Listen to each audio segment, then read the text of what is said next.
Hello and welcome to Study Sessions, the English Literature revision podcast from St George's School.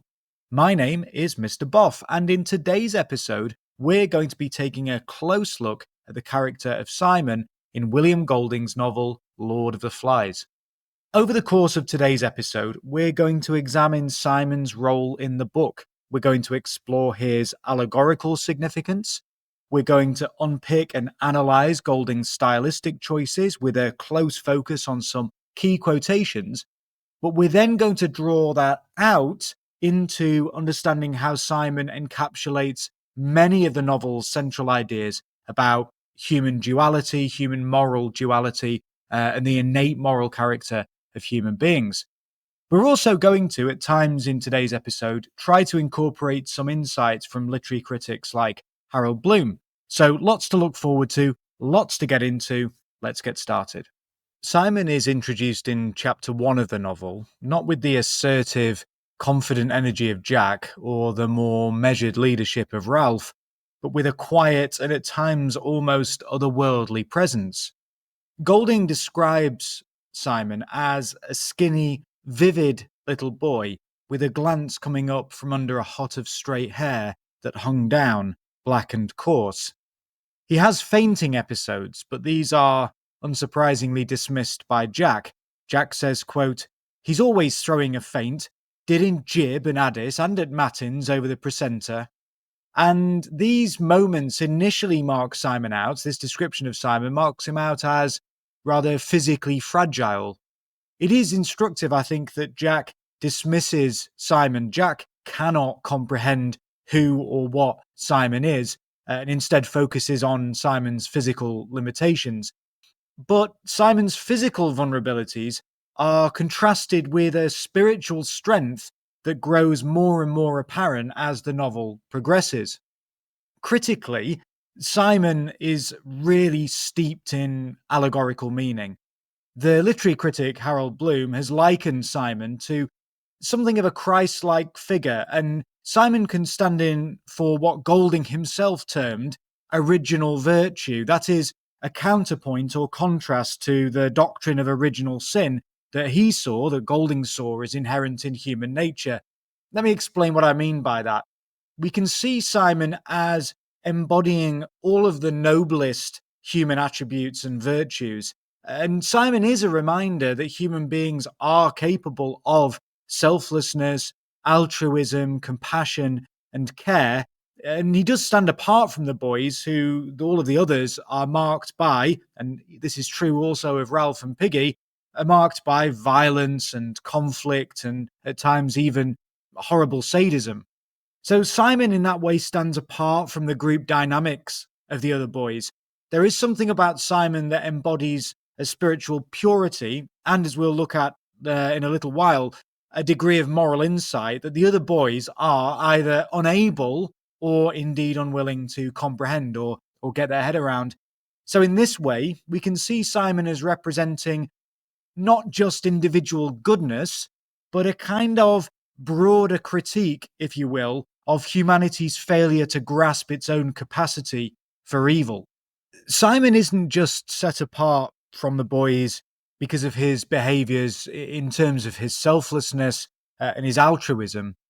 Simon's relationship with the natural world also sets him apart from the other boys, whose interactions with the island itself are increasingly, over the course of the book, marked by violence and domination. Don't forget that by the end of chapter 2, the boys have, because of their excitement, almost insane excitement over the signal fire, have actually set fire to quite a substantial chunk of the island, and in fact have seemingly burnt the boy with a birthmark on his face to death. In chapter 3, in contrast, Simon helps the little ones gather fruit, described as, in the really important quotation, quote, "Simon found for them the fruit they could not reap, pulled off the choicest from up in the foliage, passed them back down to the endless outstretched hands." Now let's think about that quotation in detail. A lot there in the superlative choicest. So it's not just the case that Simon hands fruit to them. Simon hands the boys, these little ones, so we're talking very young children, the choicest fruit. the best fruit, the ripest, the most delicious. Now, in recent weeks, we've had a number of sessions in the chapel where Robert has been talking about kindness and this idea that kindness is at its best, if you will, when we're doing it in an unexpected way. And certainly we're doing it when no one is looking. Simon is kind and good and compassionate and caring and benevolent, even when there is no adult there to say, Simon, you've been really kind, golden ticket. He does the right thing because he has clearly reached a stage of moral development where he has a set of guiding moral principles that he acts upon. So there's a lot to say there about the word choicest, as well as the fact that he's using his height advantage not to dominate, not to control, but to help. These little ones who are too short to reach the fruit, he's able, because he's taller, to reach up and pass it down to them. But these little ones who, in the next line we read, are looking at him inscrutably, there is a sense in which they don't truly understand who or what Simon is. As readers, though, we do. We can see how this selfless act highlights Simon's role as benevolent, as a sort of nurturer of others. And this is where people do see, at least some critics, do see some biblical allusions. And sometimes people will mention in this moment the idea of Christ feeding the multitudes. Now, I've also mentioned the reference to Christ, Jesus, in the previous section, but we need to be very, very careful with that. It's all too easy when we're thinking about these things to fall back on saying blunt things that lack nuance. I think at most what we can say is this. Simon has some Christ-like attributes, or at least attributes that we often link to Jesus and obviously therefore to Christ. But fundamentally, what is he? He's kind, he's caring, he's selfless, he's benevolent, he's altruistic, he's compassionate. He's all of these things, okay, and more. But let's just go back to that connection to nature that I mentioned. In some ways, even more telling is this idea that Simon retreats in this chapter, in chapter 3. He retreats into the glade, this open area of forest. And this area of forest is described as a place of peace and spiritual reflection. Golding writes, quote, "The candle buds opened their wide white flowers glimmering under the light that pricked down from the first stars." So just like we find in Macbeth, we've got lots and lots of light imagery, and we associate light imagery symbolically with goodness and purity. So the candle buds have associations of light and purity themselves, and they evoke this really strong sense of a sort of spiritual sanctuary that is untouched by the other boys' growing savagery and violence. Some critics argue, in fact, that Simon's connection to nature represents almost a sort of pure communion, a state of harmony with the natural world that forms a very, very stark and very, very clear contrast with the boy's increasingly destructive relationship with the environment. What Simon doesn't do, Simon doesn't exploit or impose himself as a human upon the island. He doesn't set fire to it. He doesn't destroy it. He doesn't seek to dominate it. But what he seems to do is engage with it in a way that reflects almost reverence and understanding of nature and appreciation of nature's beauty. It's Simon who looks at the candle buds and thinks, oh, he's going to call them candle buds. He appreciates the way they look, the beauty of these flowers. What's Ralph's response? He looks and realizes you can't eat them.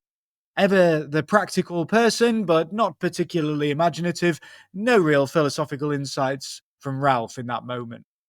And then finally, Jack. What does Jack do when he sees these candle buds? He slashes at them with his knife, seeks to dominate and destroy. So as I've just said, Simon doesn't exploit or impose upon the island, but he engages with it in a way that reflects reverence and understanding. And it's this connection, I think, that underscores Simon's role as almost a mediator between humanity on the one side and the natural world. He's a figure who seeks balance between human beings and the natural world, rather than a figure that seeks to dominate or control or even destroy nature. We've already said that Simon's insight and philosophical, spiritual sensitivity is something that marks him out. And it's therefore, in some ways, unsurprising that it's Simon who, of all of the boys, has the greatest insight into the nature of the beast. And this is really a turning point in the novel. And I think we should regard this as a cornerstone of William Golding's broader commentary on human nature. So let's think about this. During the assembly in chapter 5, Simon tentatively, cautiously suggests maybe there is a beast, maybe it's only us. On the face of it, this is a deceptively simple statement, but I think what it does is encapsulates or captures in microcosm Golding's central theme, which is namely this: the beast isn't an external force, it's not a monster, it's not a squid, it's not some flying bat-like creature, it's not a snake, but it is in fact the manifestation of humanity's intrinsic or inherent darkness, moral darkness. Simon's understanding here is way beyond that of the other boys in the novel, who externalize their fear. They don't even consider that the monster, the beast on the island, is the boys themselves. It has to be some external figure that they're frightened of, that they're fearful of. And therefore, certainly in the case of Jack, something that we can then seek to destroy without realizing that the beast lies within themselves. It's also worth noting there how tentative Simon is. Simon is intelligent enough to realize that he doesn't have all of the answers, which I think probably accounts for his tentative language. But there's also a sense of humility. He's not there, certainly, as someone like Jack, you can imagine saying, everything Jack says is this stark, assertive, declarative, much more questioning, much more cautious. Simon is just sort of exploring these ideas, but the boys spiritually, intellectually, philosophically can't keep up with him. And then we get a moment after this that's even more, in some ways, tragic and upsetting. He's trying to explain what he's thinking, and he says, as he's struggling, you can feel on the page his intellectual and his spiritual struggle with trying to articulate this to the other boys. And he makes a mistake. He says, "What's the dirtiest thing there is?" And I think that's expressive, really, of his innocence. And therefore, in this moment, he sort of walks straight into and gives Jack the opportunity to do something ridiculous. Jack makes some grotesque, obscene noise or syllable, whatever that might be, and all the other boys fall about laughing, and Simon is humiliated. And this is in some ways the problem with Simon. He has all of these insights, he has all of these important things to say, but because they aren't articulated in that forceful, assertive way that we associate with Jack, they don't take him seriously. Now, the idea of the beast residing within us, as in not some external creature, but existing within humanity themselves, is clearly fully realized in chapter 8. And this is during Simon's confrontation with the Lord of the Flies, the devil, or Beelzebub, this sort of representation in a pig's head of our innate capacity for evil. And so this pig's head, an obscene, disgusting, grotesque image of the pig's head surrounded by buzzing flies, it mocks Simon in this maybe hallucinatory moment, maybe is actually having a genuine spiritual vision. We don't know, that's ambiguous. But the pig's head says, the Lord of the Flies says to him, "You knew, didn't you? I'm part of you. Close, close, close." And this is grotesque imagery, dim-eyed, grinning faintly, blood blackening between the teeth. It really does serve to reinforce the horror of Simon's realization. The horror of the vision of the pig's head is in many ways a representation of his horror at what he's realizing about human beings and about human nature. So in this way, the Lord of the Flies, this depiction of the pig's head as Beelzebub, as the Lord of the Flies, becomes a sort of literal and symbolic embodiment of the beast, representing, as it does, our humanity's innate capacity for evil. But I also think that Golding's use of hallucinatory dialogue here serves a kind of dual purpose. stylistically, what it does is it blurs the lines in this moment. That's why some students find this quite tricky, quite odd. It blurs the lines between reality and Simon's visionary insight. And in some ways, it might be seen to emphasize his role as a prophet type figure. And what it does allegorically is it really underscores and reinforces the novel's assertion that the darkness within humanity is therefore inescapable and universal.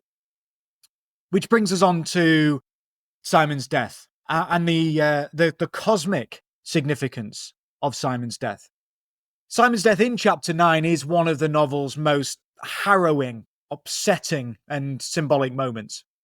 After discovering that the beast is merely a dead parachutist who's got caught in some trees, just a quick word on that, actually. What does Simon do? It's sometimes we overlook this. Simon takes the time, because the dead parachutist, because of the parachute and the various ropes that are still attached to the dead parachutist, the parachutist is rather gruesomely sort of caught in the tree, so that when the wind catches the parachute, it moves the dead parachutist's body around. And there's something, I mean, obviously the parachutist is dead, but there's something really undignified and sort of horrible about that. What does Simon do? He takes him down.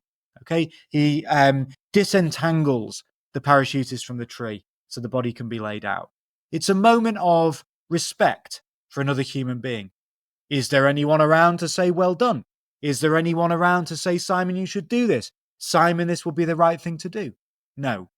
He does the right thing to do because he has this clear, innate moral compass, a sense of right and wrong, and he makes those decisions. His actions are based on this set of moral principles.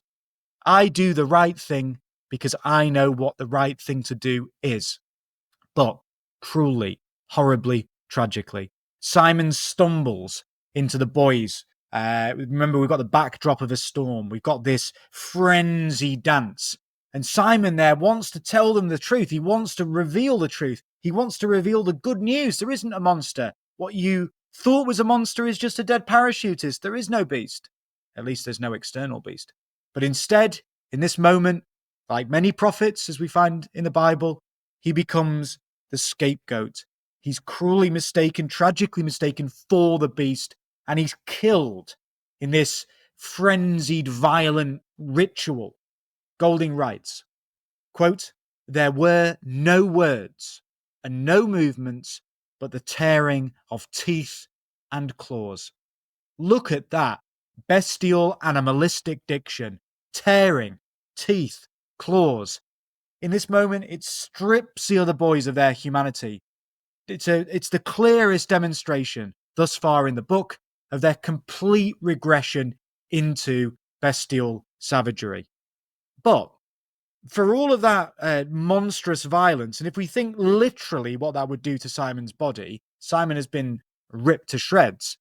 But what Golding does here is he juxtaposes the brutality of the boys with a beautifully serene depiction of Simon's body being carried out to sea. The water, quote, "dressed Simon's coarse hair with brightness." Think about when he's in the glade as well, that open space in the forest. We've got the language of light again. And I love this. It's very, very moving, even just to read it now. "The line of his cheek silvered, and the turn of his shoulder became sculptured marble." Simon is, we could use the word sanctified here. Cheek silvered, shoulder became sculptured marble. We've got silver, we've got marble. These are materials associated with value. They're precious, they're beautiful materials. So we've got really celestial imagery. And Simon here is transformed, I think, in this moment into something of a martyr, a figure whose death is not just the death of a little boy, as horrible and as tragic as it is, but it actually carries hugely profound spiritual significance. Some critics have likened this to a moment almost of, we can think of it as like a sort of cosmic burial, with the natural world seeming to mourn Simon's loss, or the loss of Simon, and elevating him well beyond the violence of the boys. We'll notice, it's really important that we notice this, that Simon is carried away from the island. He's no longer on the island. In some ways, we might see that is, an indication that Simon is too pure, too morally beautiful for the island, okay, too precious. And the boys don't appreciate him. They don't understand him. What do? They slaughter him with their hands and with their teeth. Now, let's think about the legacy of Simon and Golding's messages. Simon's death echoes or reverberates throughout the novel because it's a stark reminder of the boys and, bearing in mind how allegorical this text is, by extension, humanity's capacity for self-destruction. I think, personally, that Golding uses Simon as a vehicle to explore the fragility of civilization and the pervasive, destructive nature of evil. The literary critic Harold Bloom notes in his writing that Simon's insight into the beast, maybe there is a beast, maybe it's only us, represents a kind of ancient, inescapable recognition of humanity's darker instincts. So his death, Simon's death, therefore, is not just a physical loss, but it's a symbolic moment of horrible, ultimate failure. It is the failure of the boys to understand or accept the truth that Simon himself represents. So, allegorically, Simon's role as this compassionate, benevolent figure is really central to the book's exploration of sacrifice and redemption. But, and this is where Simon really does differ from Christ, Simon's martyrdom doesn't lead to salvation. It doesn't lead to redemption. It is, in fact, yet another stage towards greater chaos on the island. And this, I think, reflects Golding's, at times, very pessimistic view of human nature. That the truth is this, that no matter how much we may wish it to not be true, there is always a sense in which we cannot overcome the darkness that resides within all of us. So Simon's story in Lord of the Flies is a moral tragedy, and it's a really profound allegory. Through his connection to nature, his insights into the beast, and his sacrificial death, Simon serves to embody Golding's exploration of our moral duality, good and evil, and the fragility, the vulnerability of goodness. As we close today's episode, let's not forget William Golding's haunting words about human beings. Really upsetting. Man produces evil, so humankind, we would say today, produces evil as a bee produces honey. That is, it is something we produce almost as just part of our sort of species being. It is what we are, and it is what we produce. Now, not a very cheerful or optimistic end to the episode, but really, really important that we get our head around that and think very deeply about the figure of Simon. That's not every single quotation we need to talk about, but that's just some of the key moments and some of the key ideas I'd like you to be thinking about when we are thinking about Simon. So, as always, thank you so much for tuning in to study sessions. And until then, keep revising, keep asking questions, and keep enjoying all of the texts we study at GCSE.